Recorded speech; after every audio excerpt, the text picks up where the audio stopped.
How's it going, everyone? In this video, I want to show you a simple trick to stack compressors on an X32 so that your background vocals are glued together, that your lead vocal is leveled off, and it sits perfect in a mix the whole time.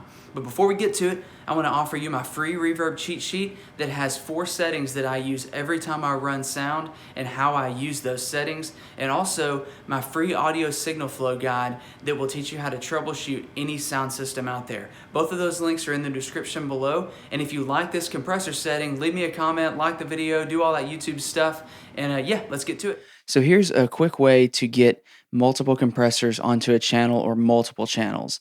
Now on some boards, you can actually do it straight in the channel strip. You can add multiple compressors. On the X32, you can, but you're limited on how many you can use.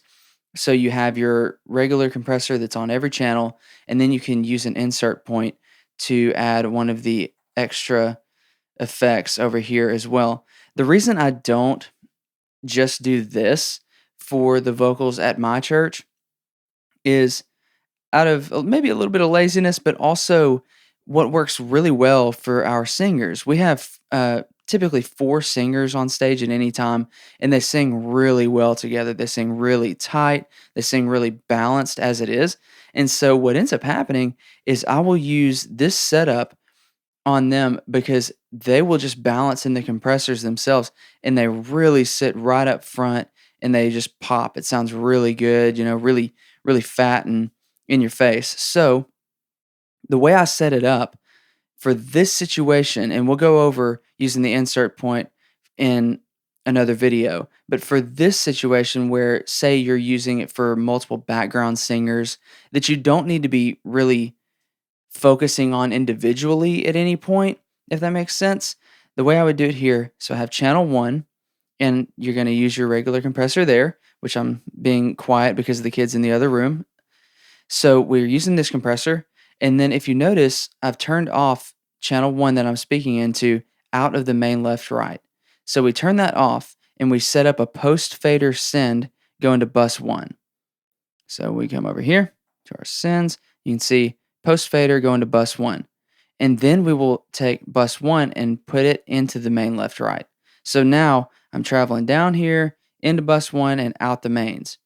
So what I'm able to do then is use the compressor on bus 1, and then I will set up an insert on bus 1 as well. So for that, you come here to the effects home, and I've scrolled over to bus 1 and turned on insert. And I use the dual compressor here because that allows me to have basically 2 compressors if I wanted to. If you wanted to add another insert, you basically have 2 compressors there. We're just talking about this one though. So what I'm doing is I'm going to compress a little bit on each of these compressors, and that gives a really balanced overall sound rather than compressing really hard on one compressor. And for my situation, the reason this works really well is we're using in-ears coming from front of house at my church. And so a lot of times if I compress something really hard, they'll notice it on stage and they may ask me, "Hey, I don't sound that great today." And so what this lets me do is just compress them a little bit here so it balances out in the ears, but it doesn't overdo it or overwhelm them in that way. So yeah, that's how I set that up. Give it a shot and then let me know what you think.